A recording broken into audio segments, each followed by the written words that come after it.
Sa huling Biyernes, bago ang paghahain ng kandidatura para sa eleksyon 2025, may partidong pumayag na tumakbo ang miyembro nito sa ibang partido. Nadagdagan din ang nag-anunsyo ng senatorial slate. Nakatutok si Von Aquino. Sa bisa na resolusyon na niratipikahan ng Partido Demokratiko Pilipino Lakas ng Bayan o PDP laban sa kanilang National Assembly ngayong araw, papayagan na muna nila ang kanilang mga miyembro na tumakbo sa ilalim ng ibang partido para sa 2025 elections. Sa ilalim kasi ng kanilang bylaws, ang sinumang party member na gumamit ng Certificate of Nomination ng ibang partido ay otomatikong tinatanggal sa kanilang partido. Matatanda ang isa si PDP laban President Manny Pacquiao sa inendorso ni Pangulong Bongbong Marcos sa ilalim ng Administration Senatorial Slate. Itong aming National Assembly, required po ito.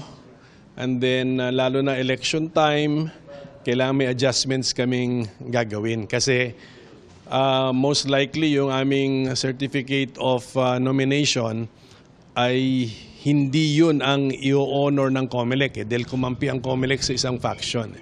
So meron kaming adjustments na gagawin dito sa assembly namin.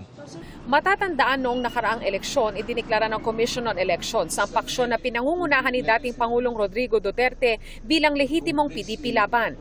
Nakabinbin pa sa Korte Suprema ang apela ng kampo ni Pimentel na baligtarin ang desisyon ng COMELEC. Pag-uusapan pa raw ng partido kung mag-e-endorso sila ng mga kandidato para sa 2025 elections. Inanunsyo naman ng Partido Lakas ng Masa ang kanilang magiging senatorial candidates para sa 2025 elections. Ang mga labor leaders na sina Calio de Guzman at Attorney Renacio Luc Espiritu. Isusulong daw nila ang labor rights, climate justice at economic reforms habang direkta nilang hahamunin ang kapangyarihan ng political dynasties, elitista at oligarko. Para sa GMA Integrated News, Von Aquino, Nakatutok, 24 Oras.